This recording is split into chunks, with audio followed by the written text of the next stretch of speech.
Welcome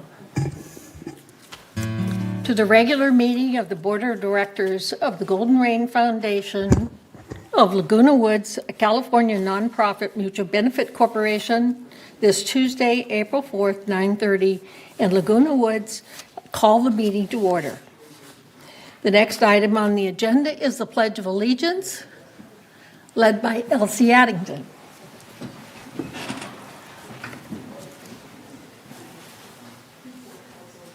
Ready? Begin. I pledge allegiance to the flag of the United States of America and to the republic for which it stands, one nation, under God, indivisible, with liberty and justice for all.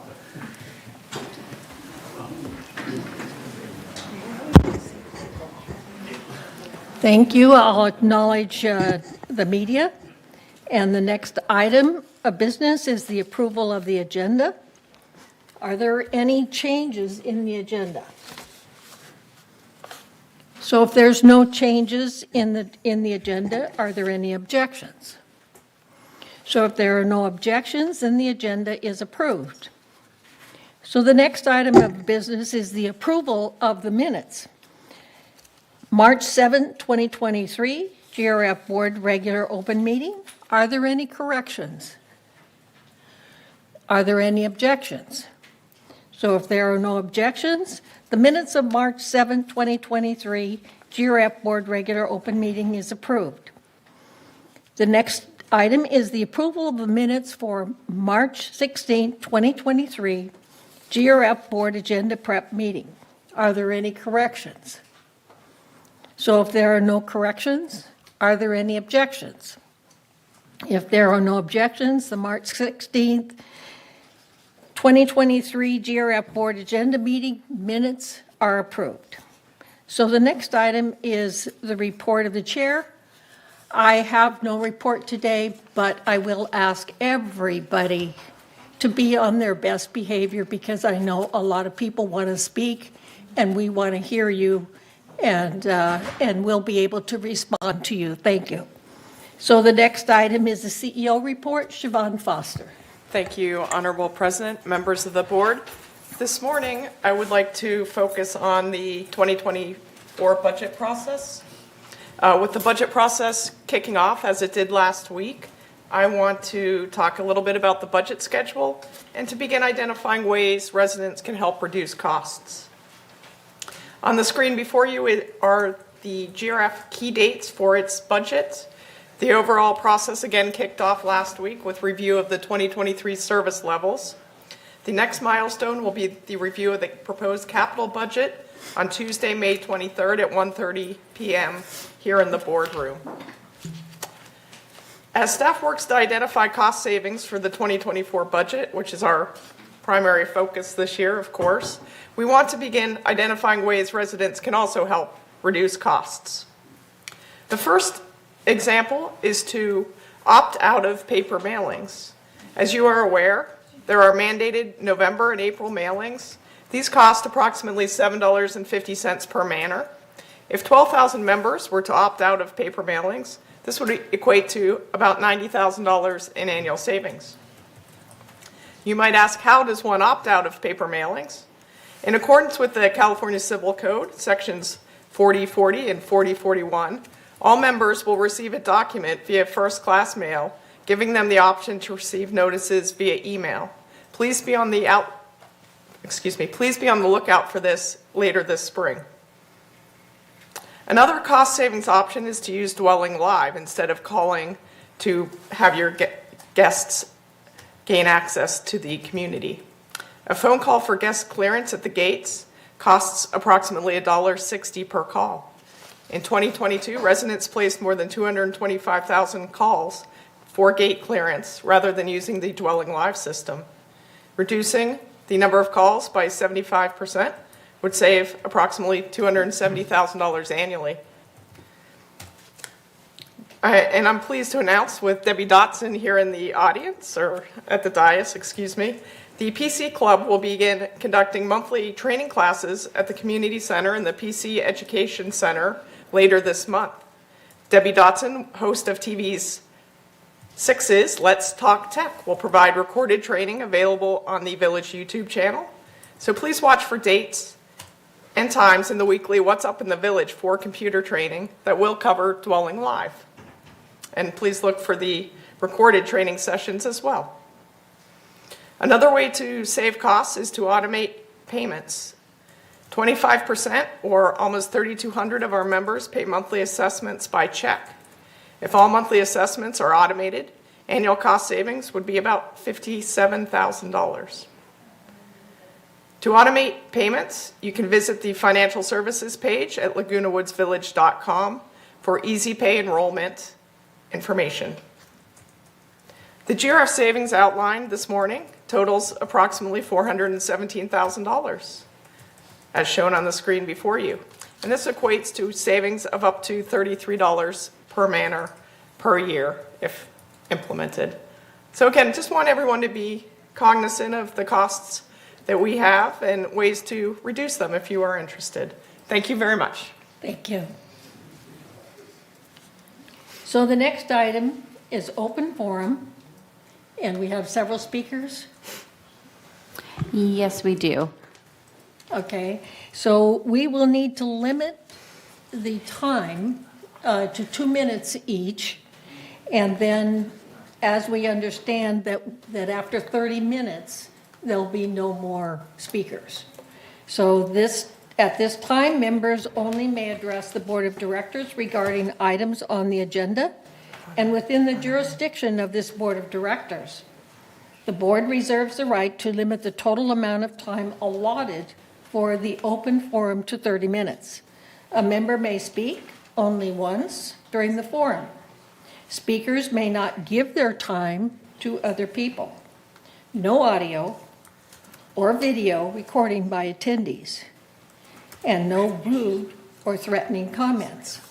Members can attend the meeting by joining the Zoom link, and the number is 981-3125-7242, or call 1-669-900-6833, or email meeting@vmsinc.org to have your message read during the open forum.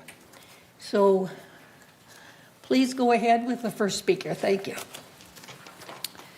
The first speaker emailed in, so I'm going to read that one first, and then we'll do the in-person speakers. So the first one's from Chris Collins, Manor 3306Q. And she stated, "This is an update on the work that the Foundation of Laguna Woods Village does on behalf of residents experiencing temporary financial emergency. The foundation raises monies used to assist residents. A special kind of hero. I never had the chance to meet this man, but he is a special kind of hero. I only learned about him when the foundation was recently served with legal papers. When he passed away at age 97, he lived alone. His wife had died and he had no children. However, he had an extensive military career as a pilot during World War II and the Korean War. He had lived in Laguna Woods Village for many years and owned his manor outright. As a result, he had an estate but no ready heirs. Yet over the years, he had benefited from the assistance of social services in the Foundation of Laguna Woods Village. As a result, he decided to leave his estate, essentially his manor, to the foundation. In that way, he will be able to help residents who might need help in the months or years ahead in the same way he had been helped in the past. You too can change and protect the lives of village residents for years to come with the actions you take today. Having a will or trust is an essential part of your family's future and your philanthropic legacy. Without having a will or trust, the courts will determine how your estate is distributed. A gift to the Foundation of Laguna Woods Village by will or trust is easy to arrange, and a gift can be a specific dollar, property, or an asset, or it can be a percentage of your overall estate. If you already have a will or trust, you can easily add a provision designating a gift to the foundation with a simple addendum. Your estate lawyer, accountant, or financial advisor can help with arranging such a gift. For more information, you can also contact the foundation at 949-268-2246 or foundation@comline.com. For more information about the foundation, please go to our website at foundationoflagunawoodsvillage.org. Please note that donations can always be made using PayPal on the foundation website. And that is all from emailed residents. The next speaker will be Martha Hack.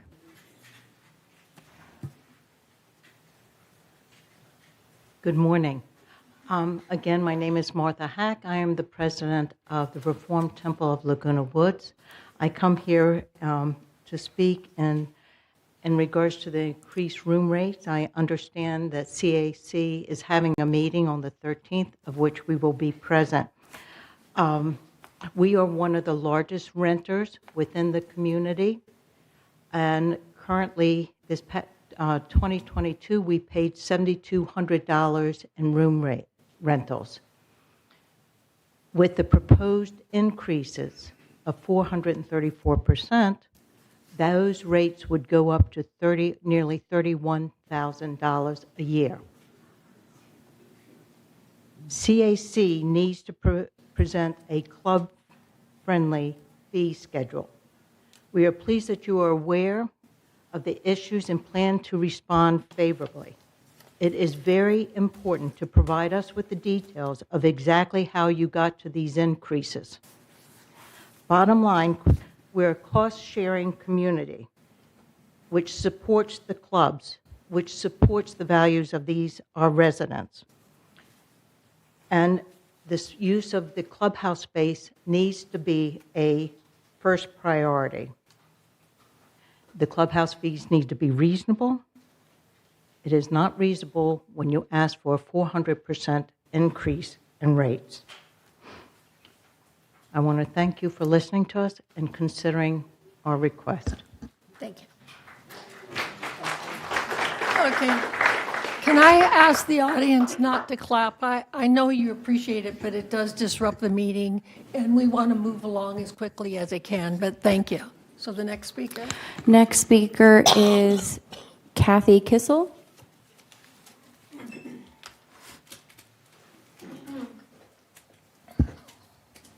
Hi, good morning. My name is Kathy Kissel, and today I'm representing the Harmoniers.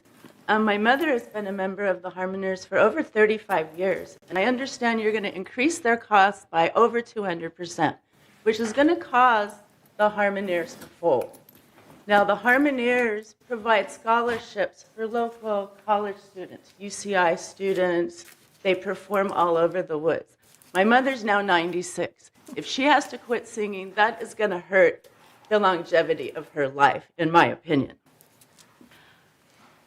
200% is just unbelievable. One of the reasons they advertise, the local realtors advertise, is the clubs to bring residents into Laguna Woods. I've had great aunts live here since 1968. My great uncle started the delivery service of the Globe. Our family has been in Laguna Woods for many, many years, and the service provided of late have not been provided. So I hope you can find an alternative to raising their fees by this amount of money. Also, I just want to cover, you're talking about saving costs. Your water waste is unbelievable. You talk about car washing, but I don't see managers out there supervising. Just this week, I've seen 4 people between gate 9 and 7 washing their cars. We don't see management supervising landscaping. I have neighbors that tell me that they all get their $10 bills out to tip the landscapers to get them to do extra chores. Well, maybe if they weren't out there making tips, they could do their jobs. Last week, I went to my mother's. I live here as well. We moved here because of my mother.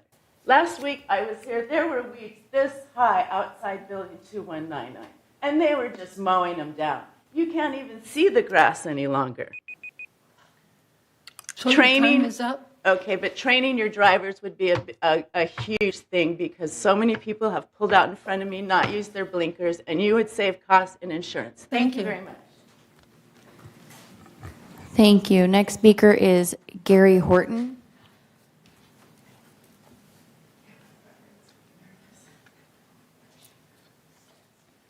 Good morning. I've never spoken before, but anyhow, I represent the Harmoniers also, and you're going to be putting us out of business. We do a lot of good in the village and out of the village to homes that we sing for, and we give these scholarships.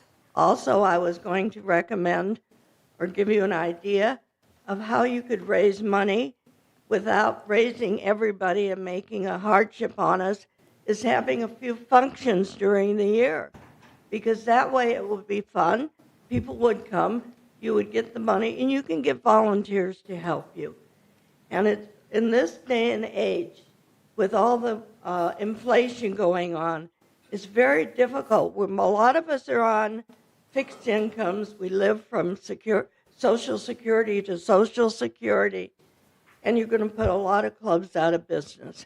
You did say that there are clubs waiting to get in. Well, I have news for you.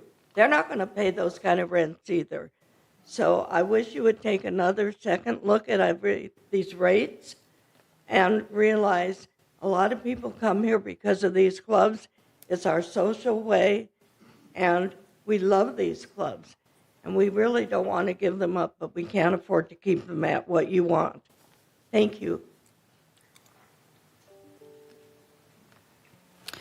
Next speaker is Jules Dallon.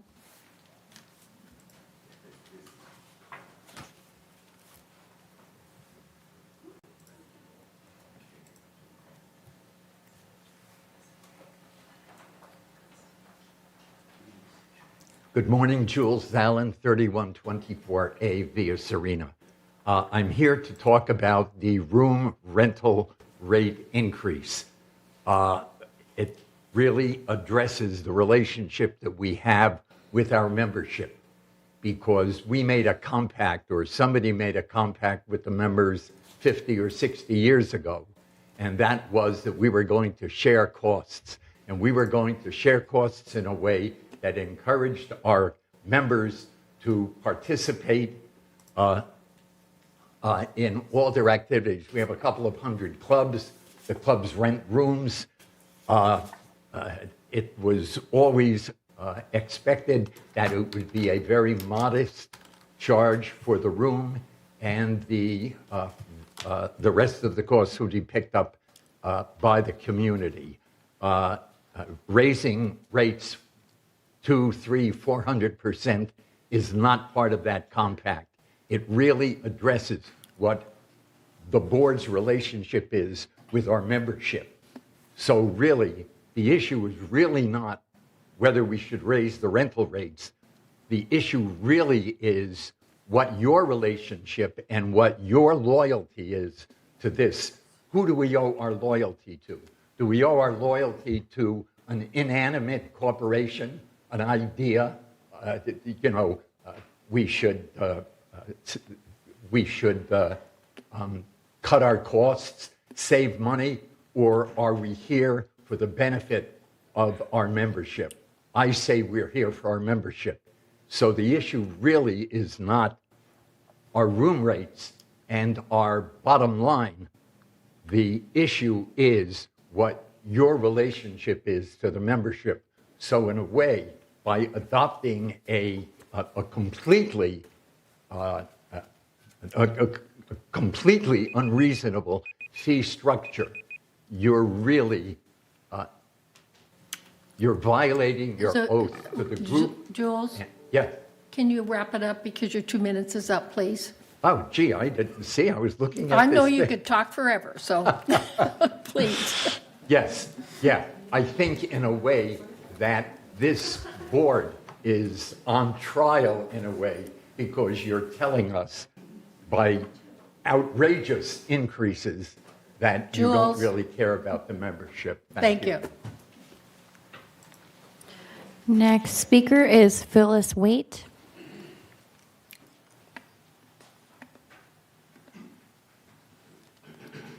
Hi, I'm Phyllis Waite. I'm here because of the increase in the room rates as well. And one of the reasons I moved here and decided to retire here was because of the socialization that I believed at that point would be part of a successful growing old gracefully. And I think that is absolutely true. And I know that one of the things that really attracts people here are the clubs. Increasing the rates, unacceptable on any level, beyond what was done recently. In the last couple of years, they went up appreciably, and yes, they did. Yes, they did. Yes, they did. They went up, and our our entrance into the events went up. And in particular, one club I go to went from $5 when I first got here, which was not enough in my opinion, but anyway, then to 10, and now it's 15. So what is it going to go to 40? That's going to be a deterrent, and that's going to affect people's attendance. And to negatively affect our ability to socialize is one of the most detrimental things you could do to people aging, one of the most detrimental. And so I beg you, please don't even consider messing with the clubs. It's just not the place to find the money. And I also would like to know what the impetus is. Somebody else spoke to, be accountable. Where are you going to put the money if you get all this extra money? Where's it going to go? How's it going to benefit the community? How's it going to benefit the members? We deserve to know that. And I think your price saving with going electronic is brilliant. I hope a lot of people will do that. It will help. And I also champion the saving the water. I've witnessed exactly what the gal that spoke before me witnessed. There's a lot of waste. We need to stop the waste. And if the gardeners wouldn't destroy things as they go through, when they trimmed our trees, there were literally 4 areas where they had to come out, fix a pipe, fix a light, fix things that they destroyed. So anyway, that's not wasting would be a great place to start, but don't mess with the clubs. Thank you. Next speaker is Joyce Nanchi.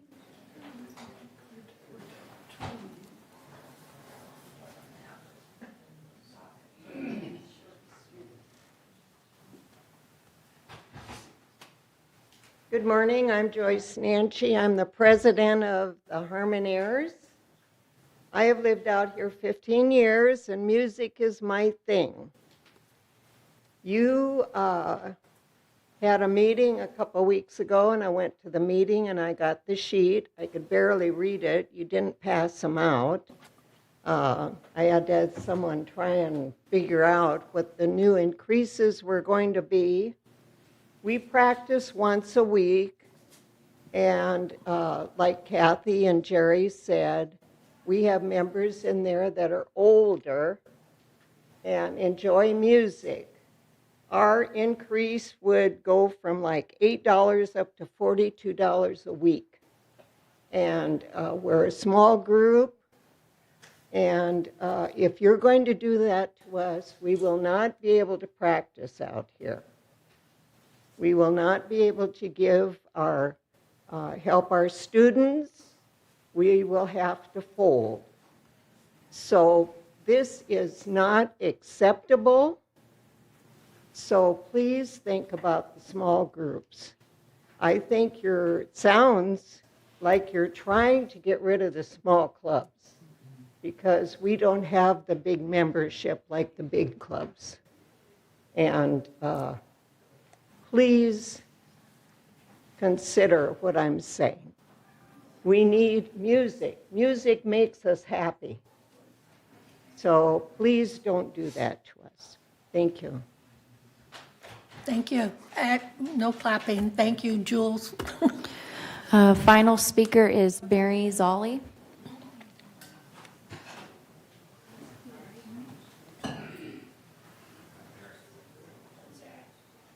Good morning.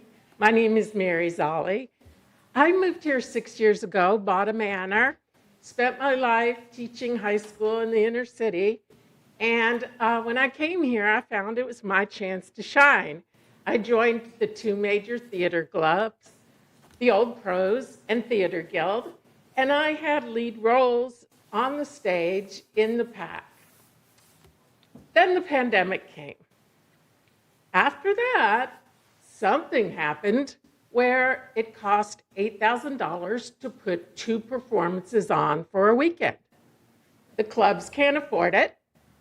We don't get to act in the PAC anymore. We only have groups from outside coming in. Secondly, I worked on the TV show Tales from the Woods for the past 4 years, and I've really enjoyed that too. It's provided entertainment for my neighbors. I'm also here to represent music lovers because there are a great many bands that have grown up in the village since in the 6 years I've been here. It's like rock and roll. We get to go out, wiggle around, exercise, sing together, be happy. And this is an oasis here of loveliness and paradise. And I just want to see that preserved. Thank you. That is all for open forum. Thank you. Jim, would you like to respond? Oh, sure. Thank you. Thank you, President Carpenter. First, let me thank everyone who's here and who has written about the what they saw. And I don't want to call it a proposal just yet because you'll hear what I'm about to say. I want to also thank President Carpenter for shouldering, and the board for shouldering a lot of the pushback on this, because really this was initiated a while back, not this fee increase, but it was initiated by myself when I said, look, the fee structure for everything here has not been systemized or processed. It's all been done at a committee level, and finance has been almost after the fact. How much revenue does it generate? So as it would turn out, when we started the process, the first fees that were up for possible change happened to be the fees, room rental fees. And so we went back, did a lot of analysis, history, et cetera, and said, what are they supposed to be? What were they designed to be? Well, they were designed to be a 20% of cost recovery. That was back in 2011, okay? The last increase was 2019. And so when we took a look at the analysis of where we were today, in some cases it was less than 5%. So the whole thing needed to be kind of re-looked at, if you will. But how do you do that and not get the participation of everybody? And so we started off with the clubs. We said, hey, clubs, what does this look like? And of course, we got the expected feedback. 4 times is significantly high, okay? I wouldn't want it, and quite honestly, don't expect it to move through in that manner. However, it still has to be, if that is the target, it still has to be put out there for everybody. That target can change, but it still has to be put out there, because at the same time, everything has gone up. Every single thing has gone up. So the process was actually generated by my thought process that says, let's put it out there. It has not even gone to committee yet, but this is part of the process, getting feedback, and I'm hoping that the next level of feedback will be creative as to how to solve some of the issues that the lower, much lower prices have generated. And let me just go through. First of all, the room rental is for all residents, not just the clubs, but it's just for all residents. I think we all realize that. But what has happened is that the rates are so significantly low in some cases that the clubs have pushed out the availability of rooms for bar mitzvahs, reunions, birthday parties, memorials, things of that nature that everyday residents who are maybe not part of a club would like to participate in. So we've got to find a way to allow those kinds of things to happen too. And so when in fact the clubs have been so dominant in this, and that's no mistake, it's not a problem with the clubs, but we've had to limit, recreation has had to limit the clubs to 250. That's the primary reason. Because the rooms that are rented, I mean, the other day I went in the clubhouse too, and there were 8 people in there, and they had basically the entire clubhouse. So we got to find a way to collectively redistribute how these rooms are rented and who rents them, and for the frequencies. All of those things have to be rethought out. And we really need the participation of the clubs in order to do that, because the clubs, essentially because of the way the rooms are reserved, the clubs annually reserve all the rooms. And I think we have to take a look at that. So we're looking for some creative solutions. So I kind of expected the pushback, because when you see the target number that was set back in 2011, maybe that's not the right target. Maybe it is. All I did was calculate. All we did was ask finance to calculate. But I think we've got to step back and rethink all of this. In spite of what you think, this is not a revenue grab. This was not intended to be a revenue grab. This was intended to make the allocation of rooms to be a lot more equal to the other 15,000 residents and not just the clubs at the same time. So I think all of those things need to be thought out and thought through. All right, this is just the beginning of that process. We'd like to get this process through and done so that we can start the room reservation process. I think it's in June, maybe. It's in June. So we'd like to get this done.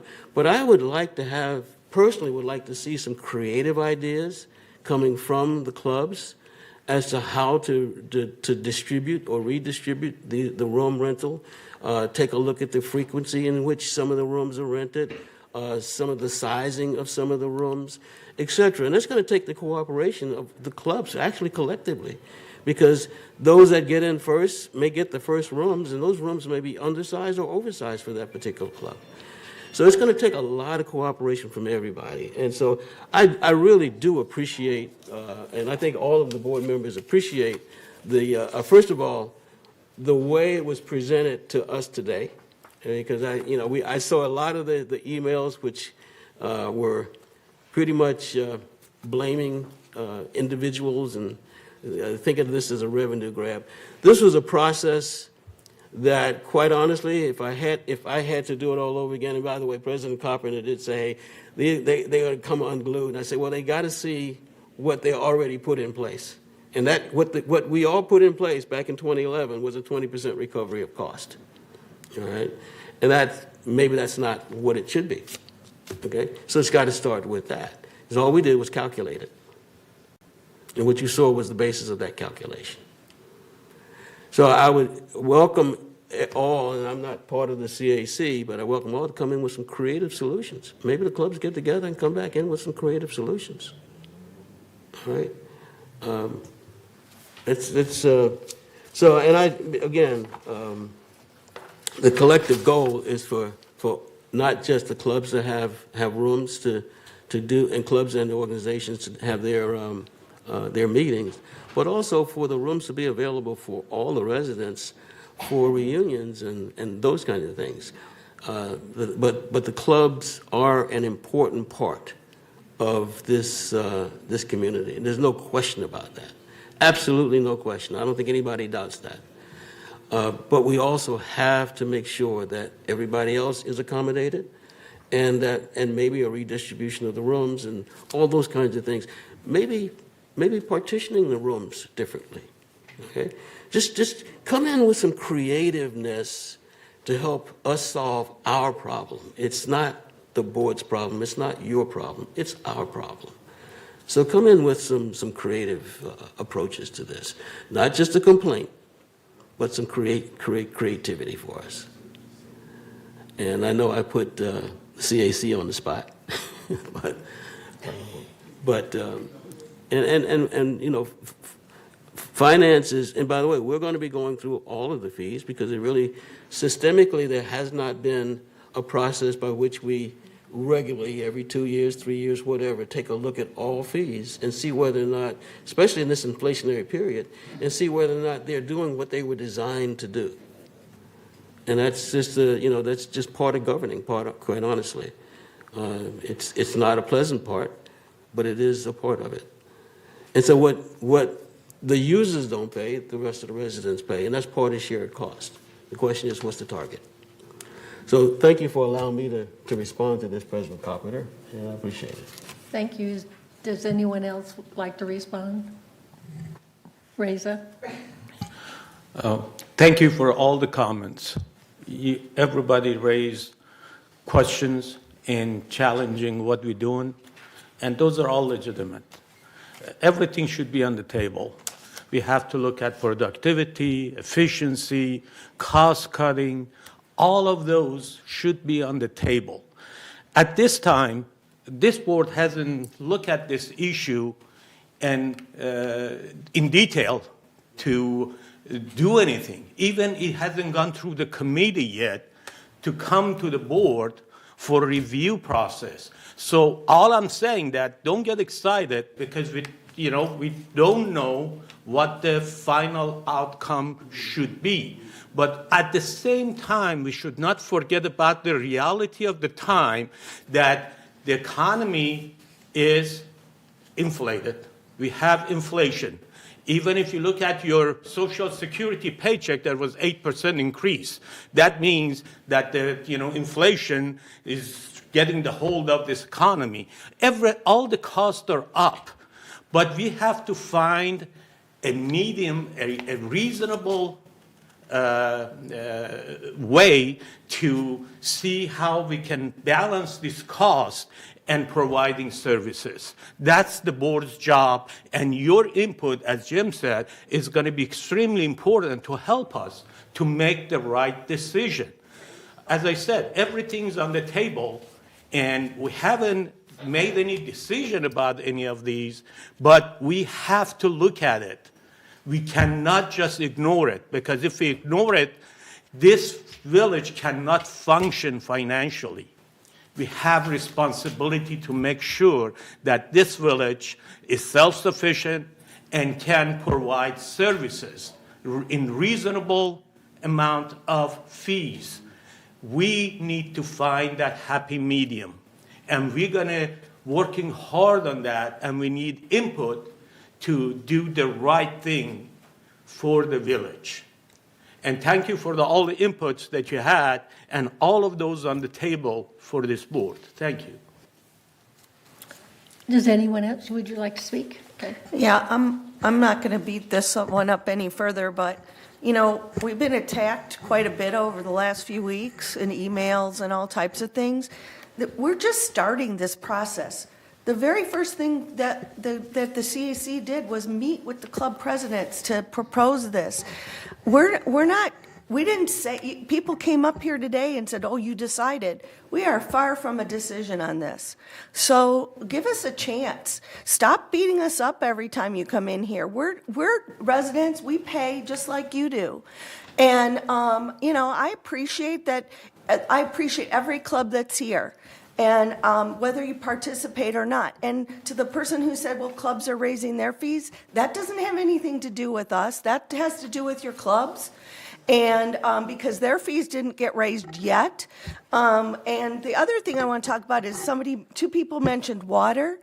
We are in the process of putting in a new monitored irrigation system. It's not completed yet. It's being worked on. So give us a chance. We are very cognizant of the water situation. Give us a chance. I think that's one thing, I feel like I've been on the board nearly 3 years now. And I feel like we're always trying to apologize. We're here for your benefit. We are residents too. We are working behind the scenes to try to mitigate costs, to try to help. So please be our ally, be our partner in this. We're trying to be transparent with you. We want you to come and give us, to Jim's point, creative ideas. We're not trying to just reach into your pocket. We're trying to figure out a way to manage the sustainability of this community, and without everybody's input and participation, that's going to be a challenge. So thank you for everybody who did come today, everybody who wrote, bad or good. We do appreciate your comments. Thank you. Okay, Joe? I was here when they established the first rates. I was here when they revised the second rates. And the problems are much the same every time. It's the size of the room and the number of people that use the room and how often they use the room. And if you're a small club and you use the room 5 days a week, it's very difficult to have to pay huge price. So we need to work on how many times a month a club meets, how big it is. Are you using the right size rooms? Those are some of the problems we deal with when we try to balance this. Plus the cost, the raise in costs of just opening a room. You know, you've gone through that already, the cost in goods and time. So we've raised our salaries because we have to keep people working. So I hope you understand there's more to it than just raising the rates. And as you work on the problems with us, consider, you know, do we have to adjust room sizes? As Jim says, do we partition, make more rooms? There are things we really all have to think about in order to meet the costs. So please give us your feedback as soon as you can, and thank you for your alarm today. I understand it perfectly. I mean, it's a shock. But the reason we did that, in a way, is to put everything out. We're saying, this is what it's costing. Help. Thank you very much. Is there anyone else? Elsie? I'm sorry, I just had a question for Ms. Hack. Is she still here? What club was that? Oh, you're practically a rock star. I should have known that. Reform Temple. Okay. We meet every Friday, and then, I mean, just, that's where our figures get so high, and then we have the high holidays where we rent Clubhouse 5. Oh, yeah, I'm not challenging your figures at all. I just needed to know unless you want to just tell us, but. I mean, I'm happy to tell you figures and how I got to them. But we don't need those. I believe you. Thank you, but I just needed to know the name. So this is a project, basically, that we all have to participate in, and that means that, Yvonne. okay, I'll let you speak, Sexton. Because I was going to speak about you. Holy smokes, don't do that.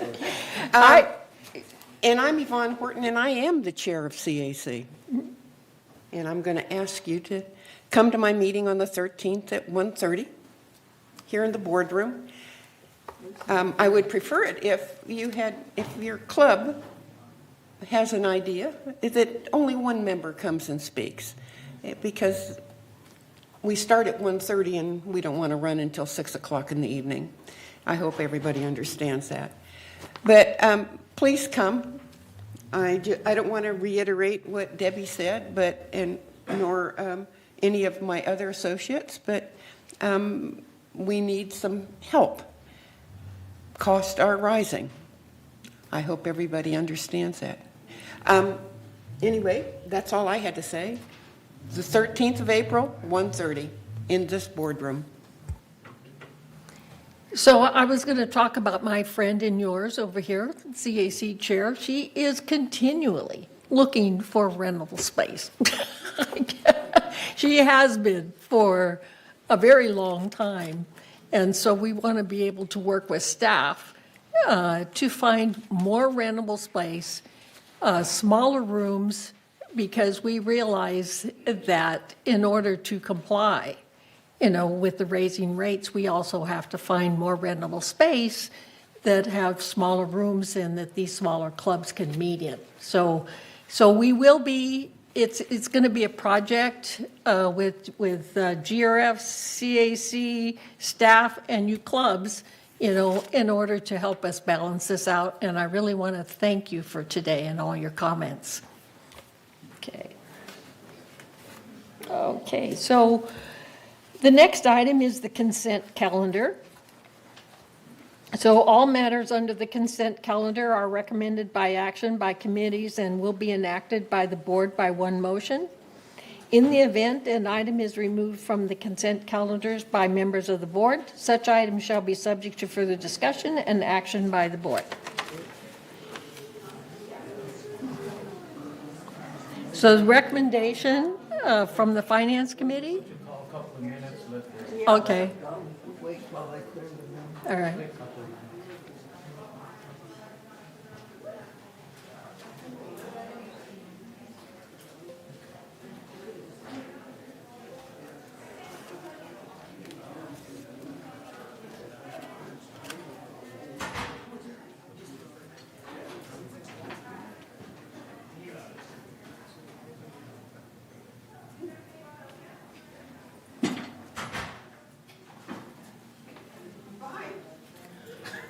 Okay.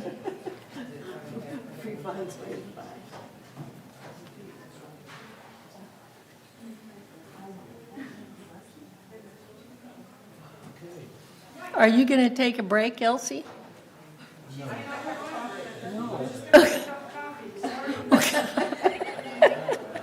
That's okay if you want to get a cup of coffee. I just wanted to continue the meeting, you know. Okay. Thank you. All right. Go ahead and get your coffee. I'm sorry. I apologize. Okay. All right. So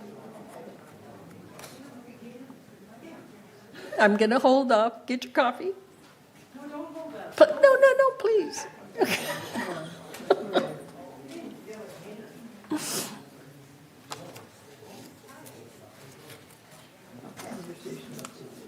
Yeah.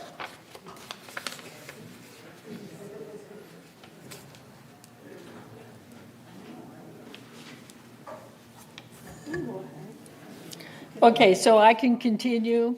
Basically, the item is a recommendation from the Finance Committee, consistent with its statutory obligations and subcommittee of the board, consisting of the treasurer and at least one other board member, reviewed and approved the preliminary Golden Rain Foundation financials for the month of February 2023. By this vote, ratify that such review be confirmed in this month's board member open session meeting minutes. And B is Laguna Hills Memorial Day Half Marathon 5K and 10K. So we have a resolution. Joan, please read the resolution. Resolution 90-23-XX, City of Laguna Hills Memorial Day Half Marathon 10K and 5K. Request to use a portion of Laguna Woods Village, whereas the City of Laguna Hills Memorial Day Half Marathon 10K and 5K is scheduled to take place on Monday, May 29th, 2023. And whereas the City of Laguna Hills is requesting that the Golden Rain Foundation allow a portion of the course to traverse Laguna Woods Village, to enter at Gate 2, traverse around Via Estrada, to Calle Aragon, to Avenida Sevilla, to Avenida Mallorca, and back to Via Estrada and out Gate 2. Now, therefore, be it resolved, April 4th, 2023, that the Board of Directors of this corporation hereby authorizes the limited use of the community streets inside Gate 2 on the morning of May 29th, 2023, for the City of Laguna Hills Memorial Day Half Marathon 10K and 5K event. And resolve further that the officers and agents of this corporation are directed on behalf of the corporation to carry out this resolution. I move we approve this resolution as part of the consent calendar.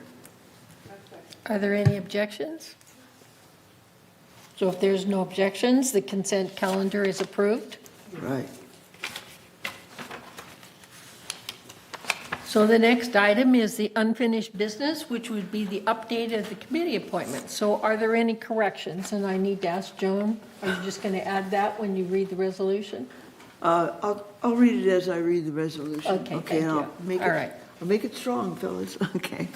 Resolution 90-23-XX, GRF Committee Appointments. Resolved April 4th, 2023, that the following persons are hereby appointed and ratified to serve on the committees of this corporation. The Community Activities Committee remains the same. The Finance Committee remains the same. The Information Technology Committee, ITAC, it remains the same. The Landscape Committee, Lenny Ross is off and Sue Quam is on for United.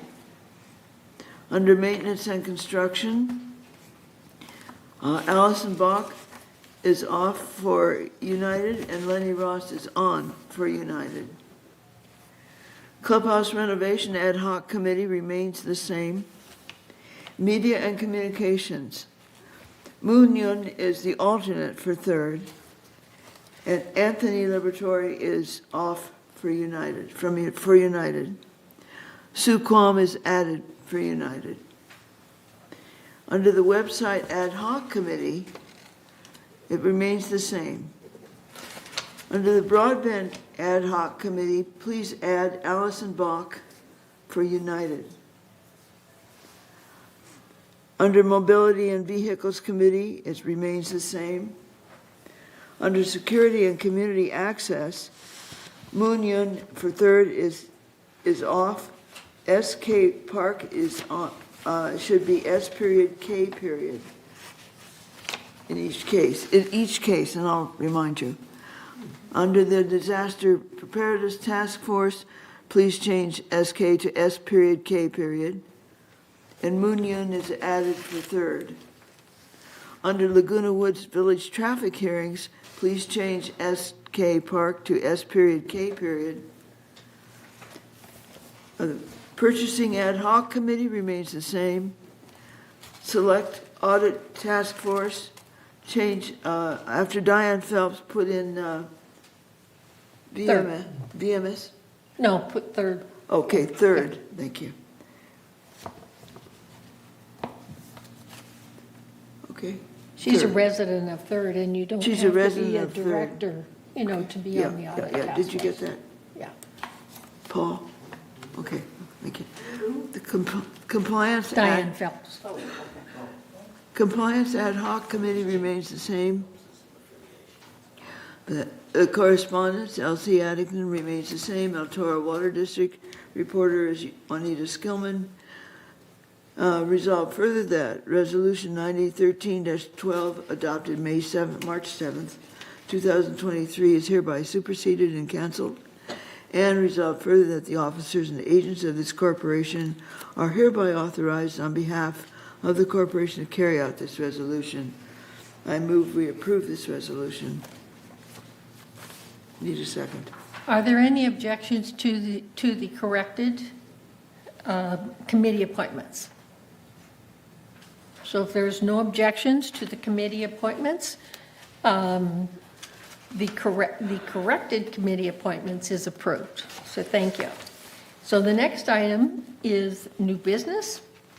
And we would like to entertain a motion to approve the donation of the lathe machine for Clubhouse 4 wood shop, and which has been reviewed by CAC and is recommended to approve. So do I hear a motion?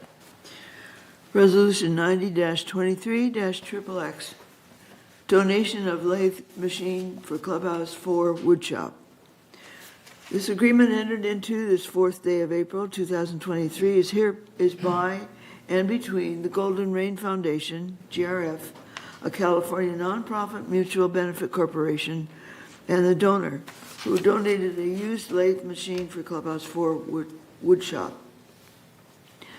Whereas GRF and donor recognize the importance of community facilities and amenities, and whereas GRF and donor acknowledge the benefit of donations when they have a purpose consistent with GRF goals and are in the best interest of Laguna Woods Village, and whereas the donor has offered to donate a used lathe machine for Clubhouse 4 woodshop, and whereas the Recreation and Special Events Department Director or Financial Services Director reviewed and affirmed the proposed donation meets the criteria for acceptance contained in the GRF donation policy, which is meet a true need of the facility, not interfere with the intended current or future use of the facility, and not require the relocation of other equipment or infrastructure to accommodate the donation. Now, therefore, be it resolved, April 4th, 2023, that GRF and donor, in accordance with the described conditions and obligations hereinafter set forth and agree as follows. And should be out. Section 1, the donation known as a used lathe machine for Clubhouse 4 woodshop described below is donated in its entirety to GRF, hereafter owned by GRF and managed on behalf of the residents of Laguna Woods Village by Village Management Services, Inc. Section 2, the donation description is a used lathe machine and workbench. The space of the facility is Clubhouse 4, The location is Clubhouse 4 Workshop. Section 3, the amount of the donation. The item cost is $1,500. Installation cost, nothing. Maintenance cost, about $20. The total estimated donation is $1,520. Section 4, GRF reserves the right to move or remove and to retire the donation following cessation of the 5-year period. The term shall commence upon the date entered into and indicated above. Section 5, GRF will not replace the donation or community space improvement if it is stolen, vandalized, worn out, irreparably damaged, destroyed, or expires. Section 6, installation and maintenance. GRF shall be responsible for installation and maintenance of the item, including any reasonable repairs. Section 7, term. The term of this agreement is a minimum of 5 years or beyond if applicable. And resolve further that the officers and agents of this corporation are hereby authorized to carry out this resolution as written. I move we approve this resolution. Do you have a Debbie, second? second. Are there any objections? Is there any discussion? I should say that first. No discussion, no objections. Then the motion to approve the donation of the lathe machine and Clubhouse 4 is approved. Thank you. So the next item is to entertain a motion to approve equestrian service fees. And Allison is here. Do you want to speak to that? I was very excited to see these new services being added to the Equestrian Center.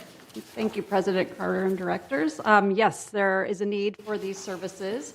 The equestrian boarders continually request additional services that have not been established, and the proposed care services will expand staff's ability to assist boarders with the care and training of their horses, produce significant revenue, and provide upscale offerings, keeping the barn full. The added offerings also include services for lesson clients, creating showing and clinic opportunities with support from staff.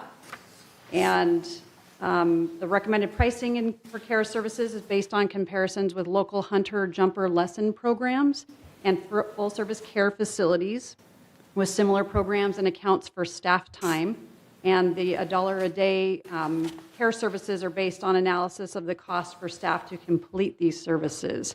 In most cases, services are discounted heavily from market rate in consideration of HOA contributions. So you'll see that we already have services established with fees, and we just want to add to that because we are getting so many requests for it. Okay, thank you. Thank you.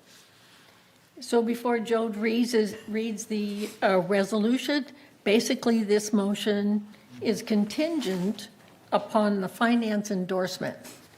And that will happen during the 28-day review. So at our next meeting, we will be able to make the final vote.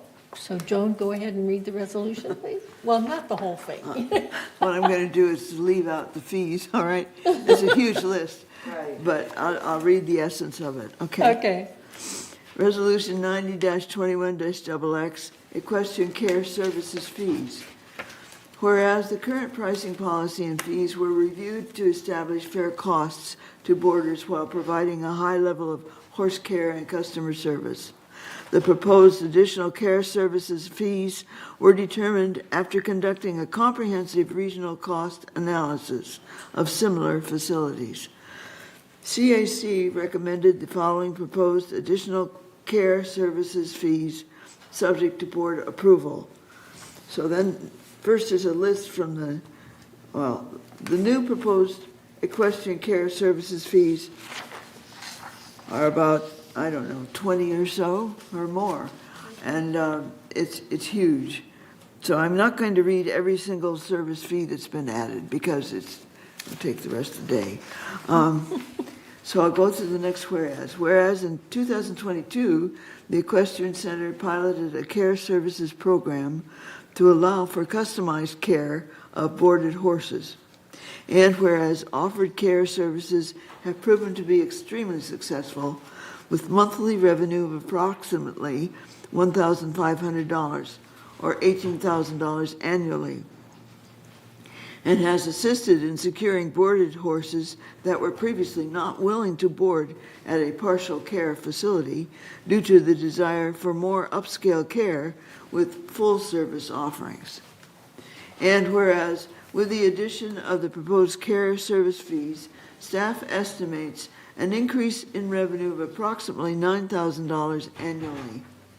And whereas on March 9th, 2023, the Community Activities Committee, CAC, recommended the proposed additional equestrian care services fees. And whereas that this resolution supersedes and cancels Resolution 90-21-47, adopted December 7th, 2021. Now, therefore, be it resolved, May 2nd, 2023, the Board of Directors of this corporation hereby adopts recommended additional equestrian care services fees, and resolve further that the officers and agents of this corporation are hereby authorized on behalf of the corporation to carry out the purpose of this resolution. I move that we approve this resolution for discussion purposes at this time and postpone the final vote for 28 days per Civil Code 4360. Who seconded? Debbie, thank you. Debbie's got a second. Okay. Any discussion? Yeah, just President Carpenter, I think this is an example of, obviously, we want to get the fees done and put out there for people to be able to operate. But this is an example of pushing something through without the benefit of having a financial review.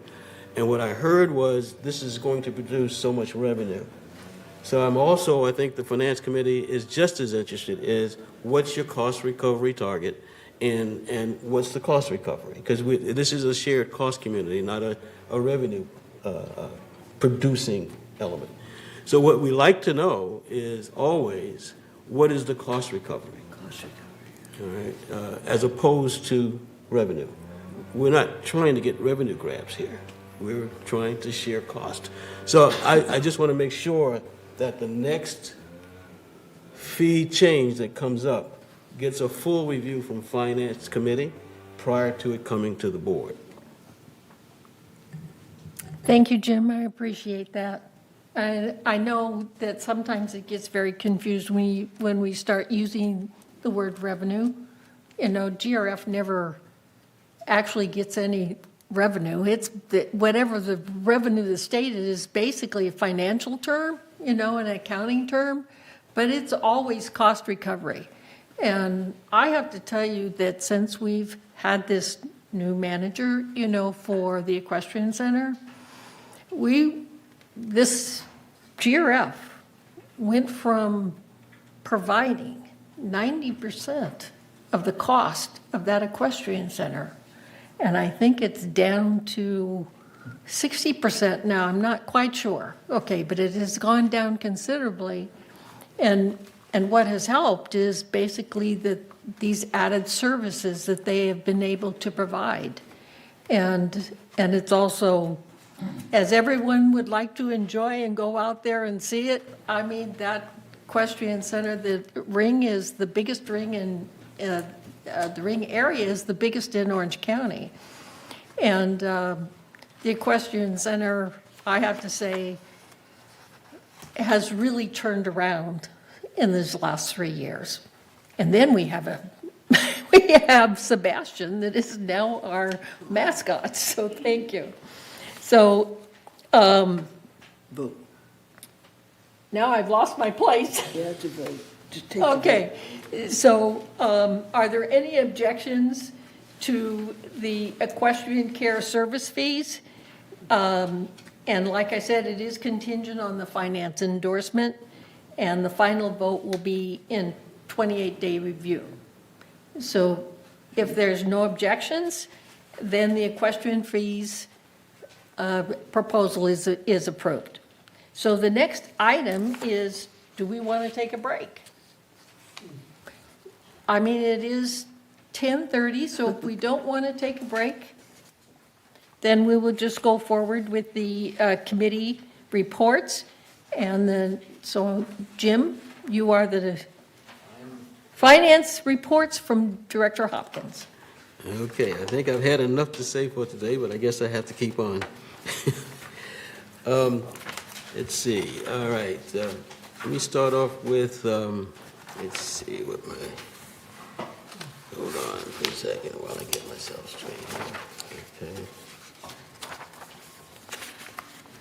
Oops. Bear with me for a minute. I've got my notes here. What did I do?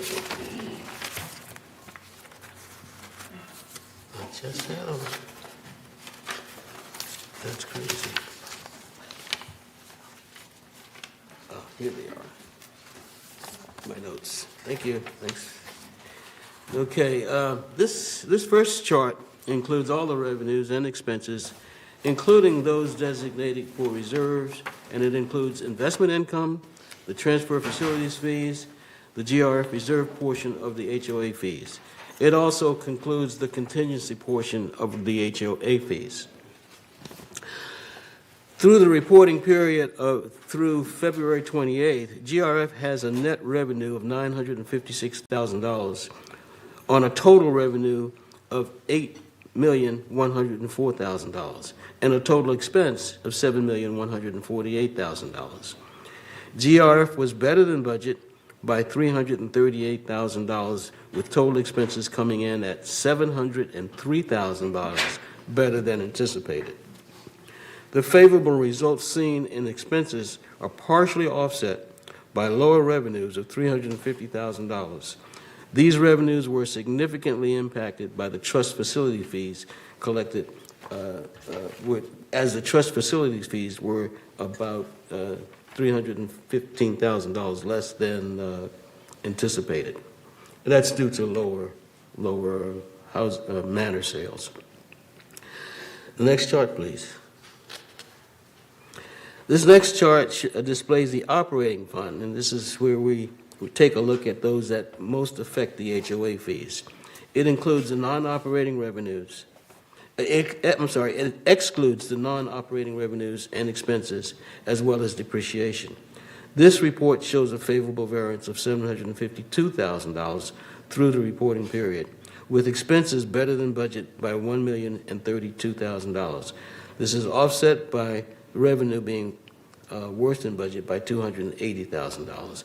I just want to make sure that everybody else also understands we're early in the year, and timing of some things in terms and compared to budget, the timing of the entries and the expenses coming in many times will be off from what the plan was. So let's not get it too excited about $1 million variance, $1 million plus variance at 2 months in. That doesn't mean we'll have $6 million at the end of the year.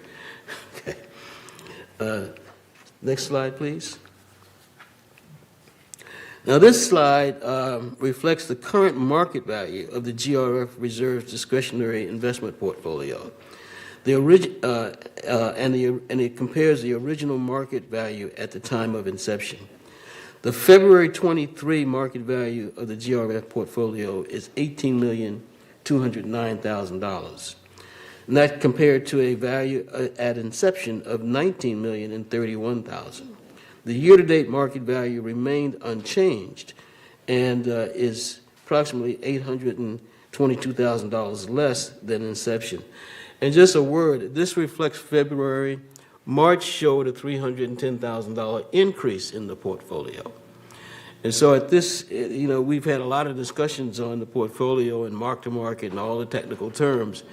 But this shows, and if you look at the trend of the portfolio, it is actually bouncing up, just as it bounced down month to month as it was coming down, as interest rates rose.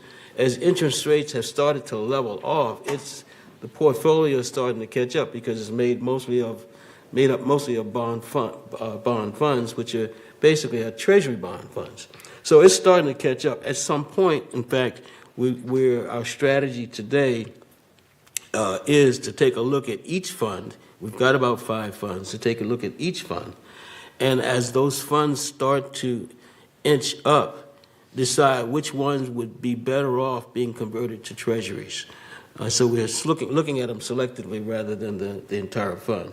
But it's important to note that the March value went up by $310,000, which is, again, the February value went down by 275. The January value went up by 275. So it's starting to bounce up as the market, as the bonds within the bond funds get exchanged out and start to add value to the portfolio. So we will continue to monitor that actually we monitor it much more frequently than monthly. Slide 4, please. Now, of that $18,209,000 February balance, okay, in slide 3, $15,628,000 is part of the reserves portfolio. In addition to discretionary investments, the reserve fund assets also included cash of $3,852,000 and non-discretionary investments of $12,407,000. Payables and other items make the result $31,699,000. Now, back to the operating fund, which has a more significant impact on our HOA assessments. This slide shows that the most significant operating variances by category, and with the green bars representing favorable variances and the orange bars representing unfavorable variances. As we note, employee compensation and the related expenses were positive variance by $416,000. And that's primarily due to, in general services with bus drivers, janitorial positions, auto technicians, vacancies on securities, and other vacancies around, including maintenance and construction. So if you look at I think the VMS reports, and I think there's a lot of vacancies. We've got tremendous challenges in backfilling positions at this time. Okay. Looking at the next is materials and supplies, and that's positive by $360,000, and that's due to accrued expenses for 2022 for inventory items.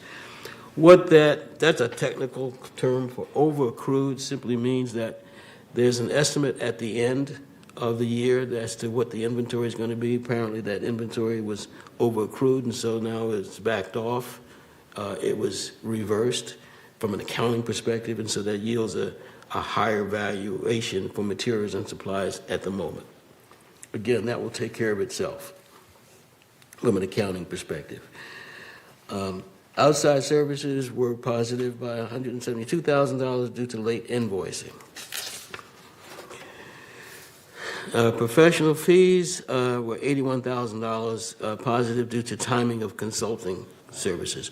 Again, you see a lot of timing and accounting issues here, and that happens early in the year and does not reflect the ongoing expenses. The only thing that's not impacted there by timing is actually employee compensation.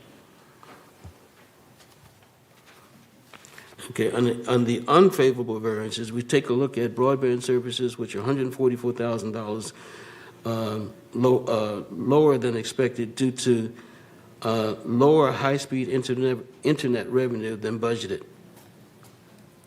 And then next is the net allocation to the mutuals, which again is an internal allocation. It's an accounting entry reflecting the net balance between the mutuals and GRF. And that is a balance at the moment of it's under plan or over plan by $121,000. Next slide, please. Thank you. This chart shows, as usual, our largest operating expense is compensation, and that's followed by cable and programming expense. Of the $6 million excluding depreciation, these two categories account for 78% of the operating expense. Utilities and fuel, insurance, professional and legal, and repairs and maintenance make up the remaining 22%. If you consider that cable and programming are generally offset by broadband revenue, the compensation accounts for 75% of the net expense. while insurance, utilities, and outside services account for the remaining 25%. Next chart, please.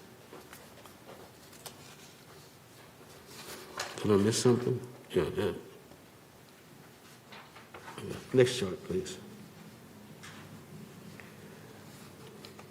Thank you. The reserve and restricted funds adjusted balance is shown here.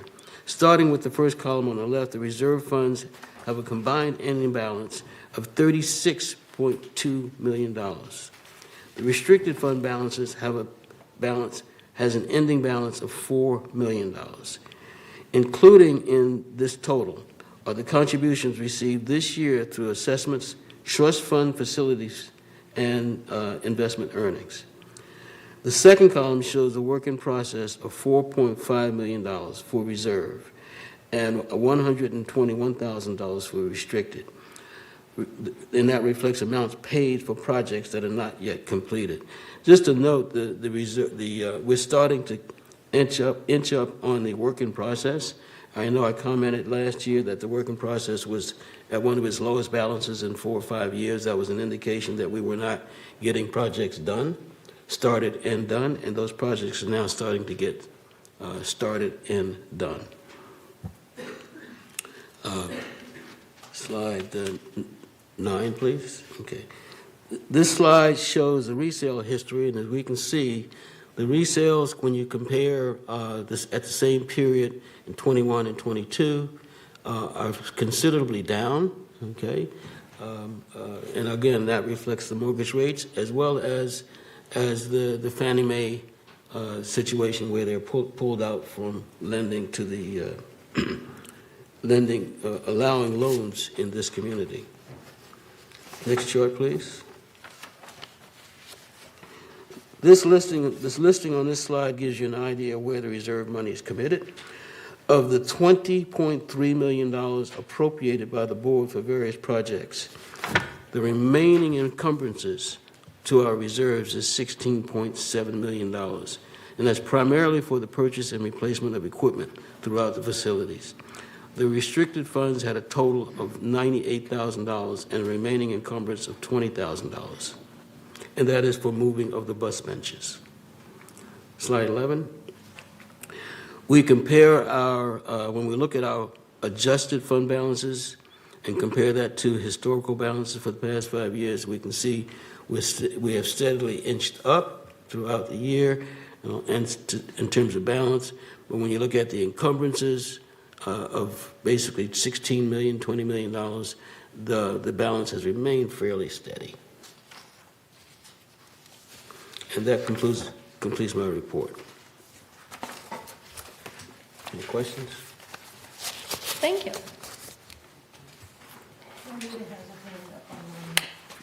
Okay, Juanita, you have a question? I have a comment to make. The facilities fund is based on the number of units sold. And sometimes when we look at these figures, it looks like, gosh, nobody's buying. We're not selling here, and we're not getting new people in, et cetera, et cetera. And that's not the case. If you look at the multiple listing there, we have less than 85 units in all of Laguna Woods Village. That's condos and co-ops that are on the market. We just don't have people selling. People are holding on to their units. So once they get on the market, and again, if you look at your Globe, there are a couple of the real estate agents that publish this every week. They show how many were put on each week, how many were sold each week, how many are in escrow, and that number grows and grows. If they're on the market, they're selling. So I think it's kind of misleading when we look and see, oh gosh, our sales are so far down. They're not. Our inventory is down. Thank you. Reza? Yeah, I have on page 104 for the Finance Committee meeting, I think there is an error. It says other present, United, Lenny Ross, and Reza Karimi. I think there is a oops in there.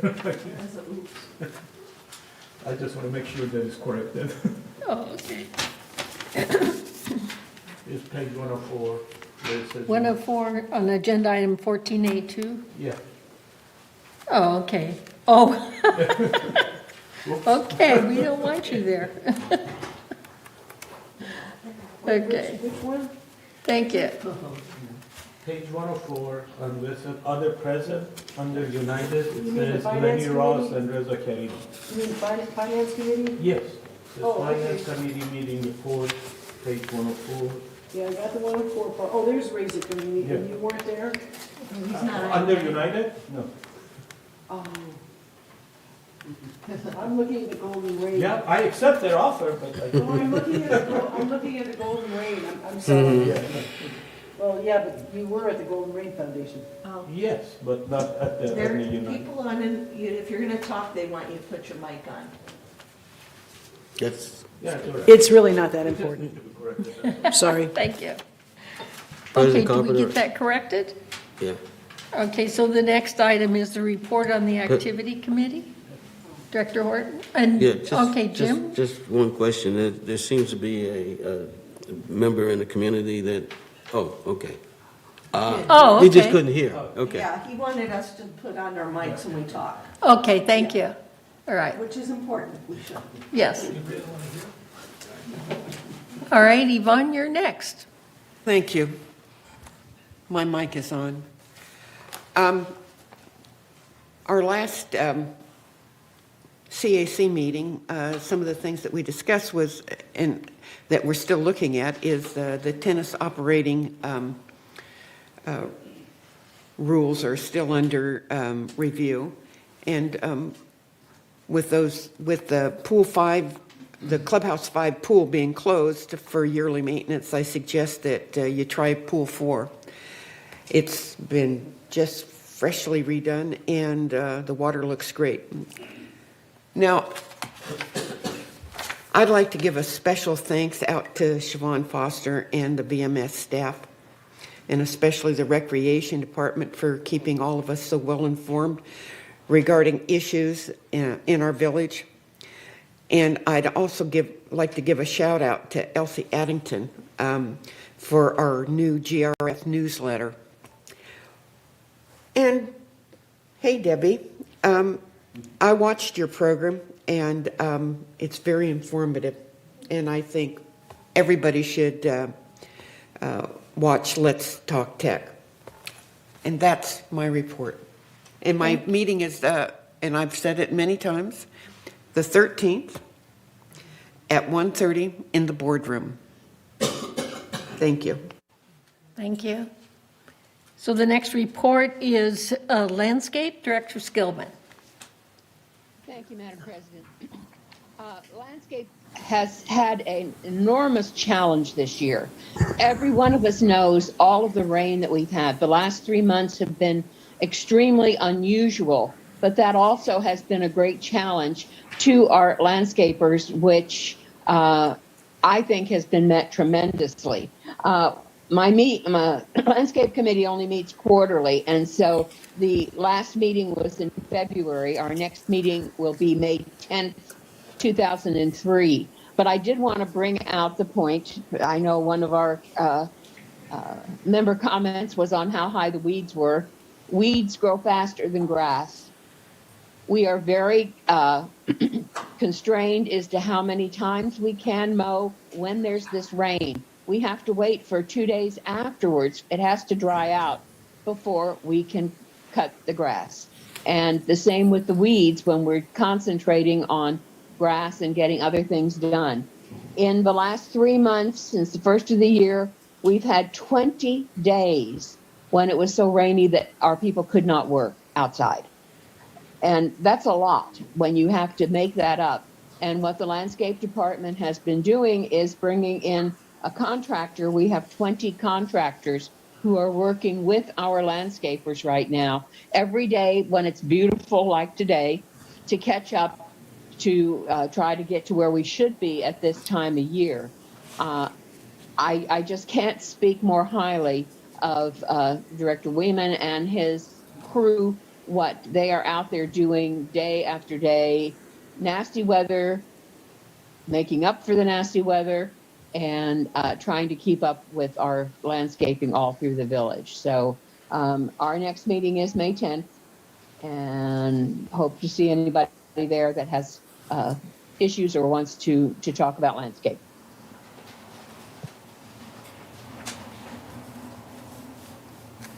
Thank you. So the next report is for maintenance and construction, Director Karimi. Thank you, Madam President. We didn't have any meeting. Our next meeting is April 12. In this meeting, we will discuss the projects on hand, the progress on the project, what is going on. Also, we're going to look at the move, a staff move to the leasing part that we're doing right now. We get update on that. We're also going to get some update on space planning. And if there is anything out of the Clubhouse 1 renovation, we will bring it up. At this time, we don't have much on that to bring it up to the meeting, but if there are issues by April 12, we will add it to the discussion. So it's going to be, there are a lot of important things going to be discussed, so please join us and give us your input. Thank you. Thank you. So the next item is the Renovation Ad Hoc Committee, Director Garth Hoffner.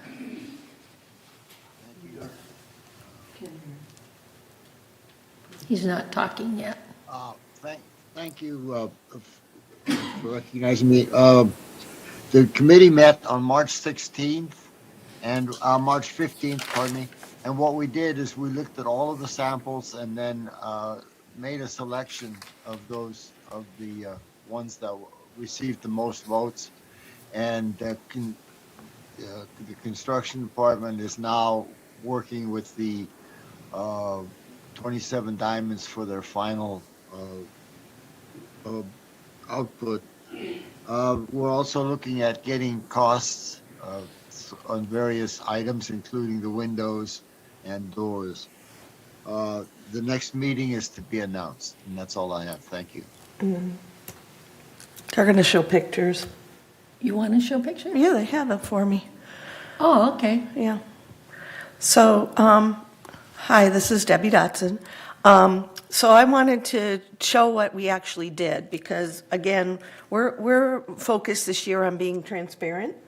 And so what we had was we had a meeting where we looked through the options. And then March 15th, we had a meeting in the boardroom and we invited anyone who wanted to come in, and we had a little fun project where people were polled on what they thought. Ultimately, the Clubhouse Renovation Committee was the people who were, we made the vote. So this is the choices we made for the Clubhouse 1 drop-in and any meeting rooms in Clubhouse 1. These will be the color combinations that were chosen for that. And then for the bathroom updates, we have these colors were chosen. And I actually was just in a renovated bathroom in another facility, not local, and they had very similar colors to what we chose for the bathrooms, and it looked very nice. Thank you. So, in fact, the accent tile, the countertop, was actually used as the walls, and it was beautiful.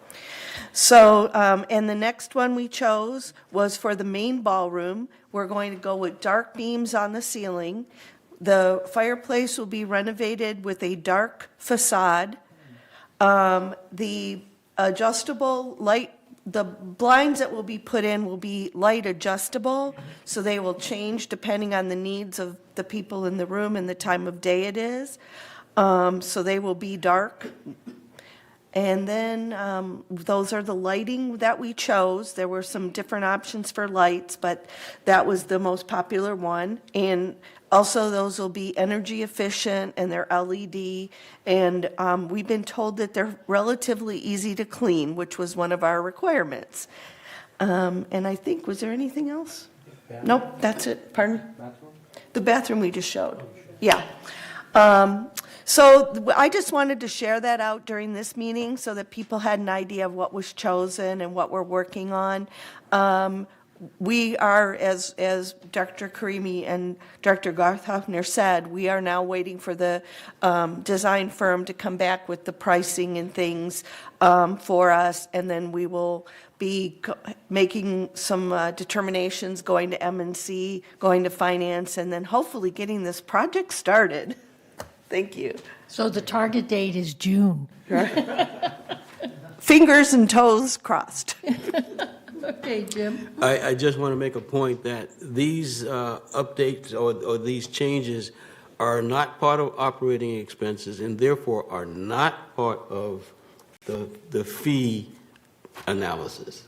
So Right. I know we've had a lot of discussion on that today, so I just want to make sure. I did see in some of the publications that people got very, very confused as to us investment in the future versus our operating day-to-day expenses for clubhouses. Thank you. Okay, so the next item, report, is the report of Media and Communications. Director Milliman. Thank you, Madam Chair. Media and Communications Committee met Monday, March 20th. And first item we discussed, first was presented the Media and Communication report from Ms. Pollan. And just to give you an idea of the sorts of communications that go out from that particular area includes 60 staff reports, 60 staff projects were tracked in February. 15 regular publications were completed. 26 key messages were delivered. 29 projects completed for other departments. 31 residents attended United Mutual's new resident orientations year to date. 21 residents attended Third Mutual new resident orientations year to date. 115 prospective or new residents attended docent tours year to date. And 27% of the audience opening of our electronic communications are on smartphones. So that was that report. The next report that was given was from Broadband for Paul Ortiz. He highlighted the fact that the subscriber report that service calls and set-top boxes have decreased. More residents are opting for streaming services, cloud storage, and higher internet speeds. And this is all foretelling the future. And if I may, I'll go on to the next report, the broadband report. And this is part of the future. The future is going from cable to the internet. So Mr. Ortiz reported that the committee examined the first 2 of 3 scenarios for the future of broadband services. The committee will examine, or did also examine then on the 28th of March, the 3rd scenario for conduit lease. That is to lease out the station and, or the internet and let them take all the responsibility for repairs and so on. There will be much more on this as this committee completes its work. The next report from us is from the website ad hoc committee. We met on March, Ms. Rothrock, who's in charge of that part of that committee, reported that the Laguna Woods Arts Association reception on May 17th, competition for a single favorite painting received around 150 votes, and the winner is Young S. Kapoor's Spring Blossoms, which you can see in the community center lobby. It's beautiful. And she also reported on the last website ad hoc committee meeting, which was March 1st. A follow-up meeting will be scheduled to decide on the final vendor, who will also work closely with the ERP vendor to ensure that synchronization of efforts, including document management, search, and single sign-on are met. So that's the end of that part of my report. Our next meeting will be May 15th, 2023 at 1:30. We have decided as a committee to meet every other month. So our next meeting is in May on the 15th. Thank you. That's the end of my report. Yes. Okay.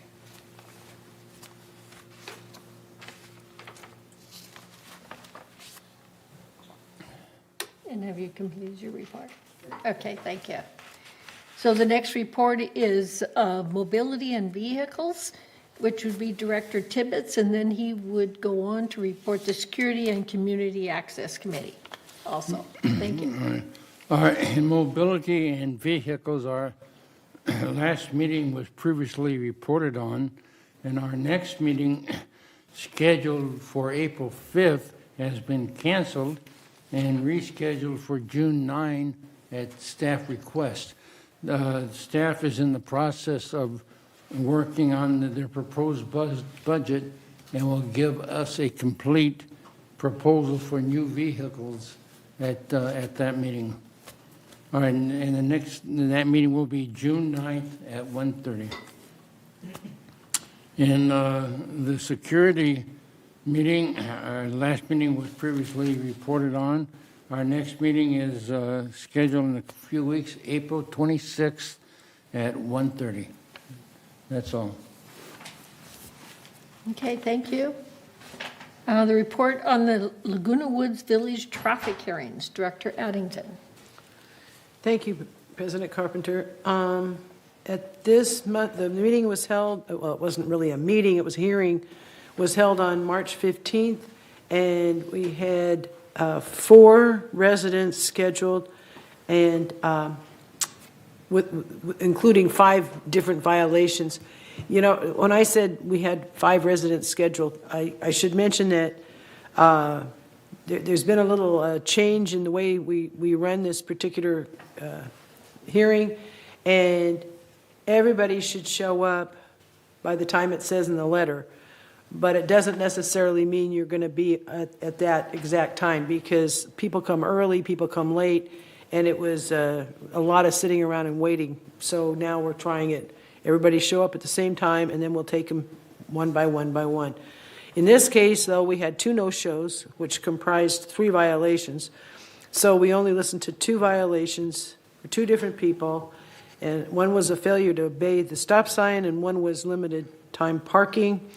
And so, that was, you can't just leave your car sitting around for a week and not moving it or driving it, folks. But anyway, and the stop sign cases are down. I think you guys are being more careful out there. That or you're all pleading guilty before you get to a hearing. But either way, those have really dropped. The people that didn't show up, it was a no parking zone, an expired registration, and a parking on the sidewalk, which continues to be a real favorite. So the people that didn't show up were found guilty because they never called to reschedule or anything. So they got found guilty and fined, and the ones we listened to also got found guilty and fined. So our next meeting will be, oh, for heaven's sakes, on April the 9th. It's coming right on April 19th. Sorry, wear your glasses. April 19th, 2023, but it's a closed meeting. Thank you very much. Thank you. So the Compliance Ad Hoc Committee met yesterday, and basically what we're doing there is updating policies that have to do with compliance. And we reviewed about 4 policies, and they will be in your packet in May, and for us to review and to vote on. So thank you. And it will be on the May agenda. We have about 1 more meeting to meet with compliance to go over a couple more documents, and then we'll have that ad hoc committee dissolved. So thank you. So the next item is report of the Disaster Preparedness Task Force, and Director Skillman. Thank you, Madam President. The task force met on March 28th. And our next meeting is May 30th. We meet every other month. In between, we had a meeting of the clubhouse coordinators, which are trying to check out all of the supplies and the logistics in each of the clubhouses for us to use in case there is an emergency. The real push right now is shelter in place.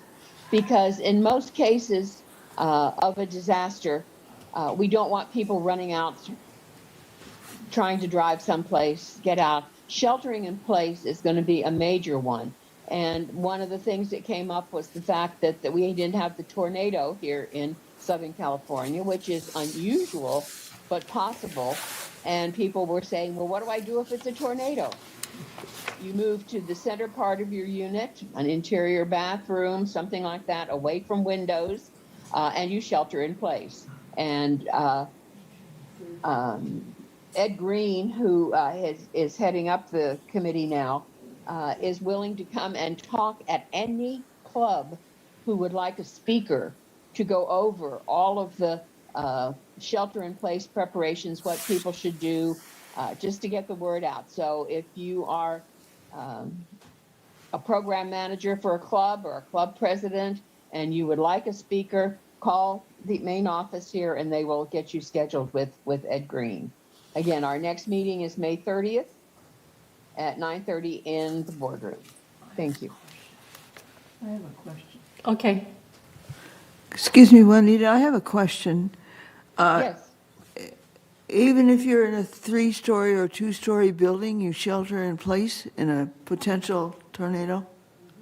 That's correct. Now, in a 3-story building, you do have, it's not really a basement, but if you want to go down like to your rec room, they could do that. But we're saying don't go out and try to go to a clubhouse. No. If there's a tornado, you want to be in the safest place you can in your dwelling. And for most of us that don't have a basement or a subterranean unit of any kind, it would be an interior room in your manor. Right, but usually the instruction, if you're in a multi-story building, is to go to the lowest point in the building.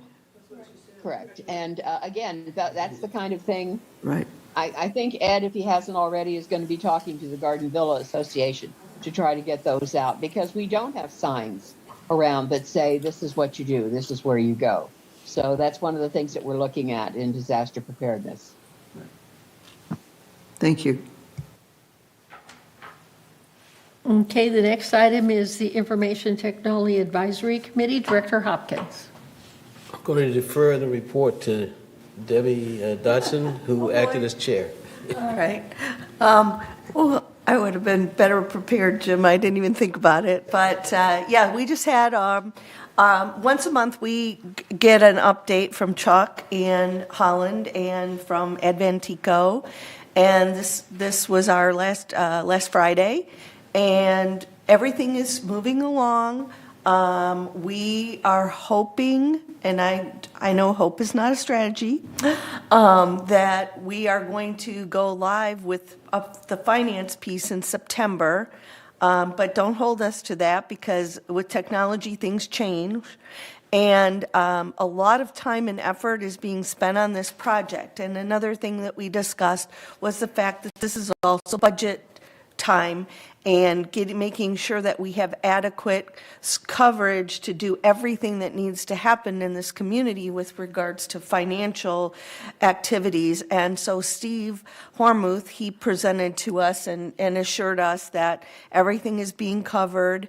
And we talked about what we could do as a committee to help, or whether we go out and, we determined that it wasn't effective to go train people short-term to do just some basic tasks. But at any rate, we're cognizant that it's budget time, at the same time that we're trying to roll out a new ERP system at least the first phase, which is the finance phase.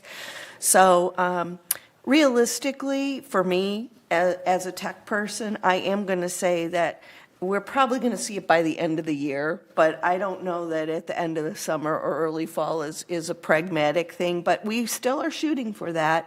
So that's pretty much what happened, but everybody is working so hard on this project. The community will never see everything that happens behind the scenes. They'll only benefit from all of the efficiencies that come from it.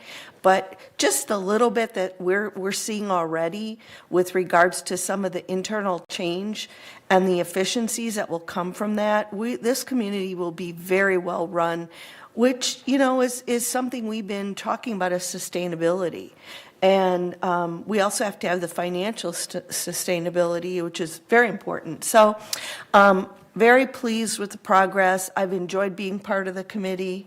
It's a lot of work, but it's well worth it because we will all benefit from this. Thank you. Madam Chair, can I just Yes. add a little period to that? Today I heard Siobhan Foster talk about how much money we spend because people are not adapting to dwelling live and using some of the other technology advantages that we have. We're in the process and putting a lot of investment into the information technology system. We call it ERP. But it is the basis for a lot of other technology leaps that we're going to have to make in the future. And I know many folks out there keep talking about work harder and work smarter and pounding on people and processes to make things better. Really, we have a responsibility as residents to help make things better. When I heard 25% of the people are not using, or only 25% of our residents are using Dwelling Live, and it's costing us $270,000 a year, I'm going, wow. What's our part in this? What is our part? And so we really have to think through. It's not just VMS, it's not just the boards. It's all of us collectively. And so many of us may be technology challenged, get that. But there are many ways to learn. And I think Debbie Dotson runs the technology, what is it called? The technology today, something like that. That's Talk Tech. I'm sorry, Debbie. I have watched it, by the way. But we've got to step up our game too, residents. We really do. Thank you. Ditto. Whatever Jim was saying there. I can't express enough how important this new system is to our entire community and the efficiency of it. And the whole goal behind it, one of the goals, is we get rid of paper. We don't have to deal with all this paper, and the paper is costing us a lot of money. So the only reason why I'm speaking up now is to also urge our residents, to become more tech savvy so that everybody is on email or can understand and have the advantage of these new technology advancements for our community. So, thank you. Does anyone else want to comment? Okay. So the next item is the purchasing ad hoc committee, and we basically reconvened because there were some items basically that we needed to update and to update the purchasing policy. And so the first meeting that we had was basically to review the reserve payment check approval. And I don't know if the audience knows, but basically the president and the treasurer, based upon Davis Sterling, have to sign or approve these checks that are coming out of our reserves. And so the whole reason for the meeting and to get an update on it is for a greater understanding among the different boards so that we can get this check approval process moving more quickly. So our next meetings will really be basically, some of it is on education, some of it is to understand our process, for the annual agreements and the value of the purchasing process that will be implemented with this village I call it the village operating system, not the ERP system, but the village operating system. So thank you. So the next item is the future agenda items. And we have on that question care service fees, which we'll be addressing in 28 days. So I'll move on to. Were you going to add compliance policies to future? The compliance policies are with, I already talked about that. But they're not, okay, it's future agenda, isn't it? Okay, we can do that, you're right. Okay, so for future agenda items, it would be the compliance policies, yes. Thank you. That would be 12A, because only we have 12. Right. Okay, great.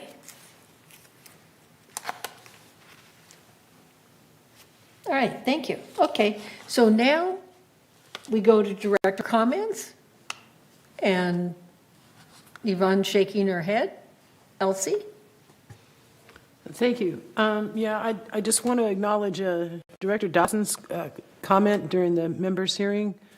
I thought it was very well spoken and from the heart, and also very much to the point. And you were speaking for me. Thank you. Okay, Jim? Reza?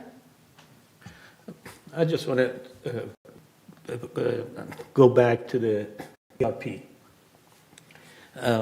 We can put the smartest system in this community. It's all boiled down to the users. Other than that, it's the dumbest system that we can put if the user doesn't use it. So it's up to the community to recognize all the feature of this services and this software in order to be successful and realize the benefit and cost saving. So I really encourage everyone to listen to the Talk Tech or Tech Talk or TikTok, one of the two. But it's all user dependent. Let's make it successful. We're making a lot of investment. Let's all of us work on it to make it a successful system and save ourselves a lot of money. Thank you. Thank you. Okay, Debbie? Yeah, so I have several things to say. So first of all, I wanted to mention that we do appreciate the input, as I mentioned earlier. You can always send an email with your ideas or suggestions. Send it to info@vmsinc.org. And in the subject line, say what it is that you want, if it's a committee. You can also send into the meetings. On our website, there's plenty of information on how to interact, but it's always really good to have it in writing. And we do get them. If you say, please share this with the board, it will come to us. Please note that if you do have the email addresses for us, which is fine, you can get that in the resident services, that we can't respond in whole because we could violate the Open Meeting Act. So that doesn't mean we're not reading your emails, but if we don't necessarily respond, we're not ignoring you. We just can't respond as a whole to not violate. The other thing I wanted to say was, so the show is called Let's Talk Tech, but we also have some classes that will be held on a regular basis in the PC Club up on the 3rd floor. We'll put that in the blast and in other communications that may come on this day, and ways to let people know that these classes have started, so that if you want to learn about Dwelling Live and how to use it more effectively. Dwelling Live has an app for your mobile device. It does work outside the community. Someone emailed me and said, oh, it's not working. It is working. It doesn't matter where you are, you can access the app. I accessed the Dwelling Live app from an Uber recently. I also accessed it from another location. So you can call in and give gate clearance, but it costs money. If you do the Dwelling Live app, it takes a minute less than a minute to do it. So we're going to be here to support you, to help you learn how to do these things. There's already a Dwelling Live tutorial on our Village Television YouTube channel. So I hope people will, if you don't subscribe, we have about close to 5,000 subscribers on the Village Television YouTube channel. It's super easy to do it.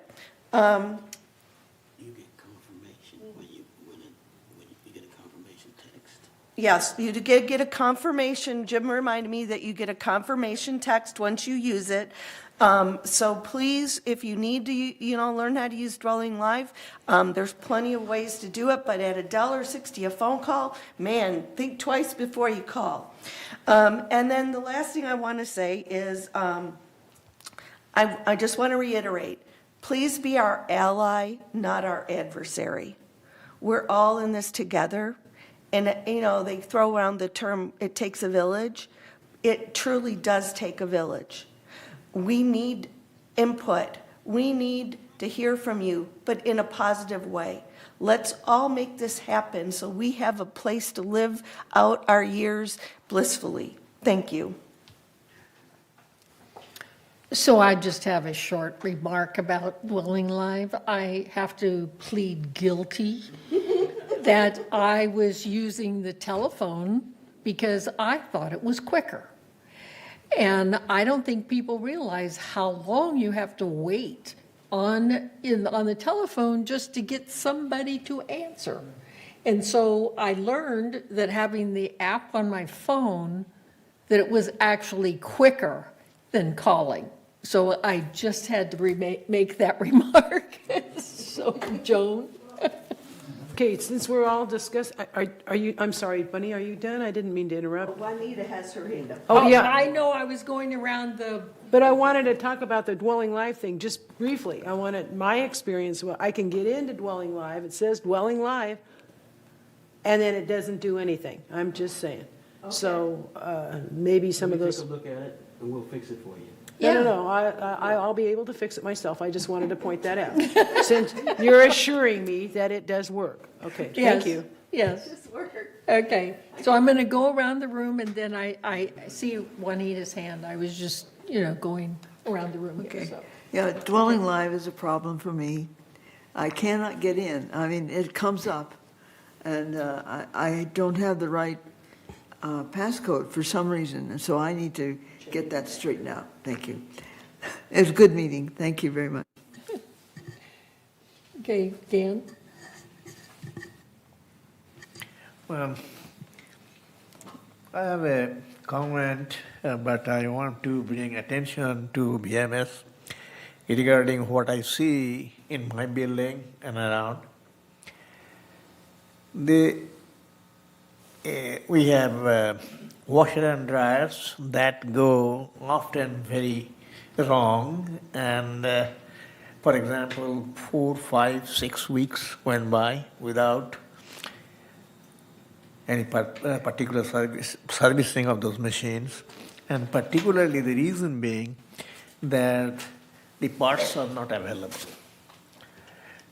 So I have talked to Sylvan and see how we can improve our services. One of the things that I thought that if the same parts are not available for 25 different machines in the community, so we should have some sort of storage of those parts so that we can provide services in a timely manner. So that is what I think. It is not a criticism, but it is one of the things that we need to look into it and see how we can provide our services better. Thank you. Thank you. Don? Yeah, a couple of things. Siobhan gave us a report this morning about how we can save almost $500,000 a year with a little effort from the residents. And we've heard that report one other time, I believe.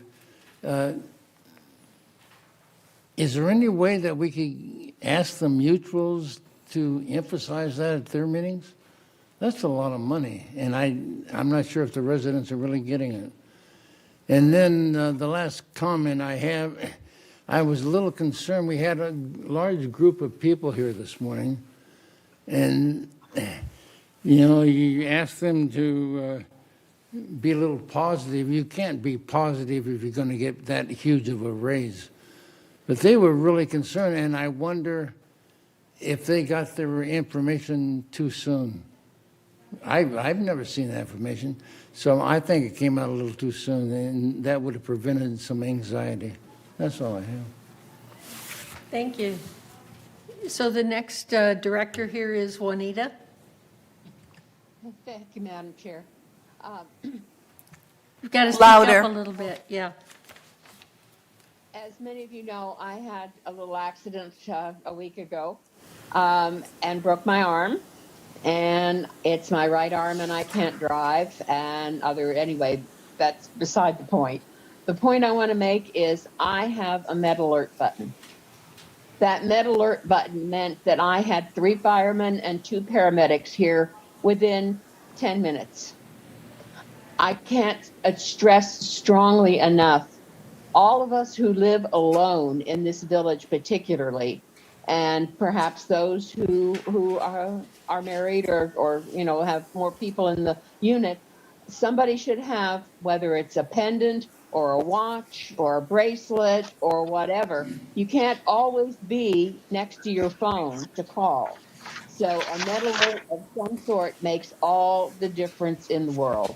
And I just want people to call social services. Our social services department has all the information. They have a list. They have all the different kinds. They can give you the information. They can help you sign up for one, etc. And I'm just a poster child of how it works. Thank you. Thank you, Director Egon. Thank you, President Carpenter. I have a similar comment to the other people on Dwelling Live. I have it on my phone. I have it on my computer. And what it does is it has the names of the people in there, but they're grayed out, so that it will not allow me to make it do any functions. And so there's something really strange. And I installed those two devices at separate times, so it's not like I just copied one over to the other. And the other thing on the cost savings that was Can't hear you. by Siobhan earlier this morning. Yeah, again, I cannot hear you. I'm sorry. Is all of it gone or what? No, that's better. Very low. Don't put your head down. Go right towards the screen. All right. Yeah, okay. And on the cost savings, I think that's pretty impressive. I would like to see some detail about how that's calculated, though, and, just from my own information. Thank you. That's all I have. Thank you. You wanted to speak, Debbie? I want to address Dwelling Live. So there's 2 things. One is Dwelling Live on your computer, which is a web-based application. You're going to a website. We do not allow permanent passes any longer unless you come in person because it was being abused. The only thing that you can do on Dwelling Live is to issue temporary passes. If you see people grayed out, you need to contact resident services so they can clear out your the history so that you can start over, because you can only have 5 permanent passes. You cannot do that online or on the app. The other thing is the app. The app is called DL Mobile. So it has been updated several times over the last year even. So you want to make sure you always have the most recent application that is offered, whether you're an iPhone or an Android phone. As everybody's talking, I go right here on my iPad, pulled it right up. It opened right up. So I just recently updated everything myself.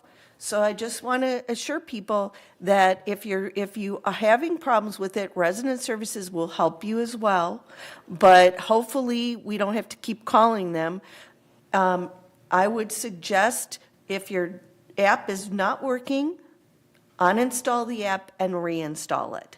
And yes, if you don't remember your passwords, you're going to need to reset your password to something you can remember. Because I had the same problem in the Uber. I had to reset my password while I was in the Uber. So everybody does it. So don't worry about it. But Dwelling Live does operate. I'm just going to mention that anytime that you have a new system, you unveil a new software, piece of software, it takes time for people to get used to it. There might be bugs here and there, need to be worked out, but don't shoot the software. Try to make it work. Right. It's gonna save us a lot of money. Just make sure you work with it. You have problem, ask the question, let's solve those issues. But don't shoot the software, please. Well, yeah, I agree. I mean, but I also will not recommend to my friends, neighbors, okay, to use a software that I'm not able to get working, because I'm pretty good online. And, I mean, yeah, I don't want to shoot the software, but that grayed out business, now that's a piece of information. I only have 3 annual or lifetime whatever they are, and I've had them forever, and they're still there, and they're still working. Now, they are grayed out, so are you saying I have to go get those cleared out? Yeah. Even though they've already been granted and they still work? Well, no, if you don't want to clear them out, you don't have to, but you can only have a maximum of 5 I have permanent 3. guests. I don't So want you to have talk about 2, but you potential. can't add a permanent I guest don't unless want you it. do it in I person. want it. I don't want to. Well, she won't let me. Okay, Right. okay. You know what? Okay, so we That's what I can, mean. I'll figure it out myself. well, I think that we can get maybe Yeah. an article in the Blast or something that actually gives you the detail Yeah. on how you can work it, and I think that would really help a lot of people, because just the problems that we're having with the board, I can imagine what the problems are, you know, in the community. And so, So Jim? that's what I was about to say, that, you know, everybody's experiencing seeming the same problem in a unique way. So we're really talking about messaging and how do you get it out there to correct it? Because, Right. so, I mean, I think I experienced the same thing, but I'm more tech savvy, so I just went around it and said, okay, well, what's going on? I noticed they were all permanent guests, and I did something different. But it does require some sort of publication so that all of us can learn. And, you know, it's just if I take a poll of this board, it's basically, what is it? 25% of us weren't doing it right. Okay, so at any rate, the other thing I want to talk about also is Easy Pay. Because I myself, up until about 3 months ago, I thought that my automatic check being sent in from my bank, that helped me, but it did not help finance or BMS. And so I was up there with finance one day, and they said, they were talking about Easy Pay, and I found out for myself. I go, so my check that just goes straight to you guys doesn't help you? Well, no. I said, well, then it's only Easy Pay that helps. So again, it's the messaging. I think, and that's something that maybe has to be constantly reinforced. And I realize that civil code requires some sort of written document now. I'm not sure what the rules are. But I think we need to take a look at what the rules are so that if there's a chance, we can migrate all new residents, and they have to go Easy Pay, and try to migrate the old folks. I thought, and I may be wrong, but I thought the number was almost $500,000 we'd save. So that's big money. That's huge money. So, by the way, I went immediately, filled up my Easy Pay, bam, no problem. Okay, thank you. Did you want one more? This is a great forum. Okay. Sorry, everybody. I can't even change my password. I have 2 different emails. It doesn't go to either one on Dwelling Live. So I get nowhere. Okay. So I need help. Okay. I'll help. I love it, love it. Okay. So if there are no further comments, then we will recess and go to our closed meeting. And thank you, everybody, for your participation. President Carpenter, what time would you like the closed meeting to start? It looks like 11:39, so, oh, excuse me. I think 12:30? Okay, perfect. Thank you. Okay, thank you. So